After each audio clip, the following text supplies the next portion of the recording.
All right, hi everybody. So it's Miss Somick here, and we're going to spend this week wrapping up our discussion about main ideas and supporting details here. So just to review it one more time, I've got my anchor chart here on how to find the main idea. Now we're going to be finding the main idea in fiction selections and nonfiction. So fiction selections where they're made up stories, and then also our nonfiction, or what we like to call our informational texts, where it's based on true facts. Okay, so the steps are basically the same. If you're finding the main idea, you're finding what the story is mostly about. Well, how do you do that again? Ask yourself, what did I just read about? Okay, find that topic. Look at the title if you have one. The title's going to tell you that topic, what the selection's mostly about. Look at the pictures if they've provided you any pictures. Look for clue words, especially words that are being repeated. Oh, and this last one's so important. Look at the first and last sentences, or the first and last paragraphs if you had a full selection, because many times an author will restate the main idea, okay, in that first and last sentence or in the first and last paragraph. All right, so why don't we get started here with my very first slide. And we are just going to take a look at one selection today, and we'll take a look at another one tomorrow. So I have my little tools over here because I want to use my highlighter today because I need to also find some text evidence to help support my answers. You ready? Okay, I want you participating with me.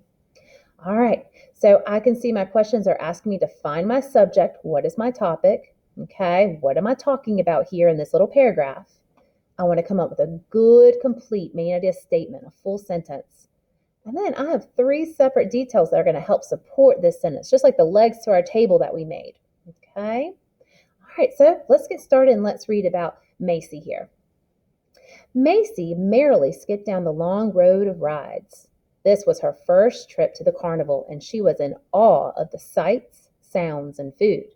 There were so many rides with flashing lights, the games with the workers yelling, "Step right up," and the rows and rows of deliciously fried foods to eat. Her eyes grew big as she saw a man on stilts walking toward her. She nearly dropped her ice cream cone when she saw the Ferris wheel stop, leaving people laughing and happily screaming at the very top. Macy wondered what would she see next. All right, I'm going to grab my highlighter here. Now, if we're trying to figure out who we're talking about here, can you see a character's name in here? Who we basically were talking about? What was her name? Macy, right? So we're talking about Macy, and Macy's having an experience here. Where is Macy? What is Macy doing? Can you find any clue words? I see something. She was on her first trip to the carnival, right? So Macy, and what's Macy doing? Macy's at the carnival. So if I'm asking for the subject or the topic here, we know Macy is at our carnival. Okay. Well, that's great that Macy's at the carnival, but what about that? What's a good solid statement? Because that's not a complete sentence. I want a good complete sentence. All right. What about Macy at the carnival? Was she scared of the carnival? Was she excited to be at the carnival? Was she nervous? How was she? All right. I can see right here that I have a pencil this time, that's fine, was in awe of the sights, sounds, and food. What does that mean, she was in awe? She was surprised. She was amazed, right? Wow, look at everything that was going on. Okay, so let's try to put what I highlighted first and what I underlined second to make a good main idea sentence. Okay, so Macy's on her first trip, and how was she feeling? She was in awe of the sights, sounds, and food. So let's take a look at what's underneath my box here. Macy was in awe of the many sights, sounds, and food at the carnival. Now, I want to find three details that show that she was in awe, that she was amazed. Okay, can you find something? How do I know she was amazed? Start here. Let's take a look. There were so many rides with flashing lights, the workers yelling, "Step right up," and the rows and rows of deliciously fried food to eat. So, lots of stuff going on around her, right? People yelling, lights flashing. So that's showing me that she is amazed. She is in awe. How else do I know she was in awe? What else did you see in here? What about her eyes? What did her eyes do? Her eyes grew big. Why did they grow big? Because she saw a man on stilts walking toward her. All right, for a third supporting detail here, how else do I know she was in awe?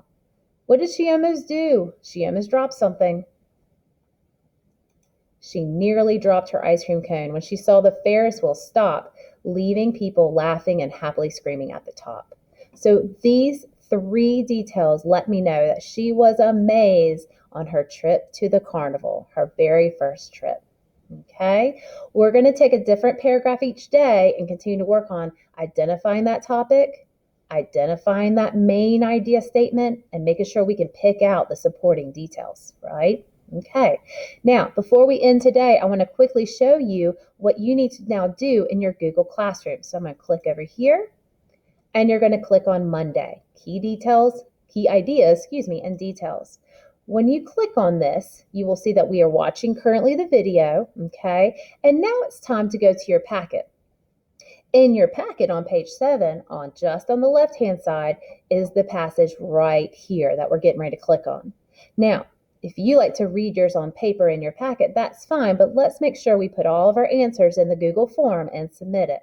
So when I open it up here, as I load, please make sure you type in your first and last name for your teacher, okay?